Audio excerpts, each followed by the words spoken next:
was 12 years old, going to movies, sneaking into movies, watching movies I shouldn't have. And Halloween was the pinnacle of all of them. And action. Over the course of the franchise, I've heard so many crazy ideas and pitches. David and Danny's take was very original and different. It's something I hadn't heard of before, that nobody had thought of before. We didn't want to remake Halloween. That had already been done before. They walked the line between reinventing something new and bowing to the old. We're here today to interview a patient who spent the last 40 years in captivity.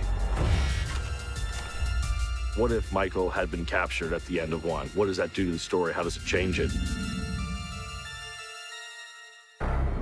I knew I was going to say yes on page 4. We just thought Laurie Strode's a pretty interesting way in. Why don't we find a new timeline that could connect to the first movie and we can explore a different path for her?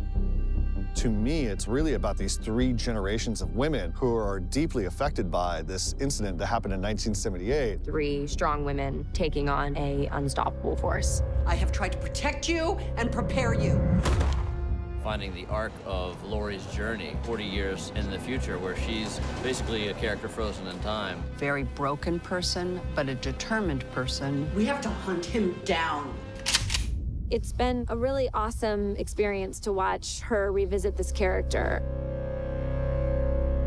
I'd say the second she turns, starts to Okay, back, great. David loves doing this. First time I watched Halloween as a kid, I was so traumatized. For me, it's coming full circle. Dad, look out! It's being in charge of my own demons. It's taking man of my nightmare. And for once, I get to tell him what to do. I'm gonna have Marion stand in the doorway right here with her back to us, talking on the phone until this shadow has passed. And then he comes in.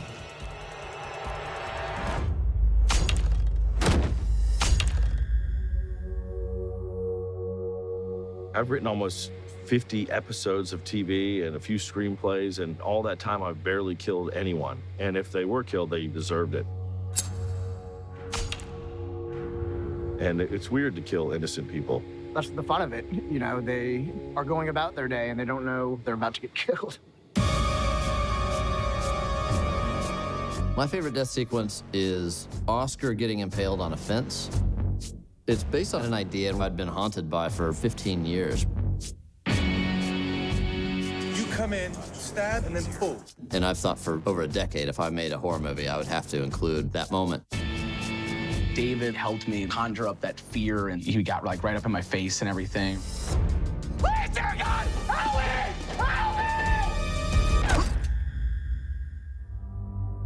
I had no idea how hard it was to do a death scene. Screaming took the wind out of my sails for a week.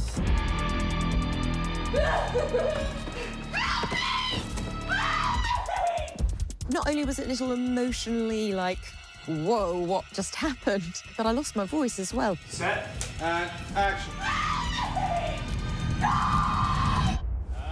Go take a breather. Really nice. As soon as you're kind of dropped into those circumstances, and you have somebody dressed up as Mike Myers, and you have somebody with a knife, a part of you kind of naturally kicks into that like adrenaline mode. You were standing right there in the door.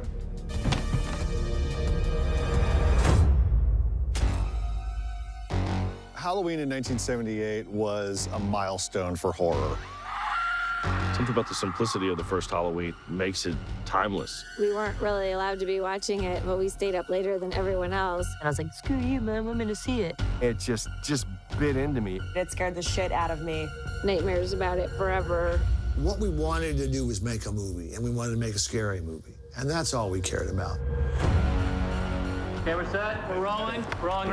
Stylistically, we tried to approach it in honor of the film that Carpenter created and trying to re-engineer that in a way, put a twist on that. We were back on shady streets in Haddonfield and kids and trick-or-treaters, and it felt very reminiscent.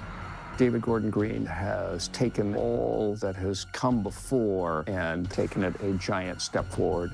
I think they had the tone of it right from the beginning. A lot of thought, a lot of care.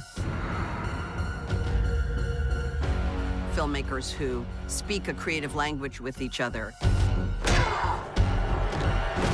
You scramble, and then you start to scramble, and then we'll cut. Great. And then that's as far as we go. It's a really special, specific mindset that everyone shares coming into this project for their love of the project.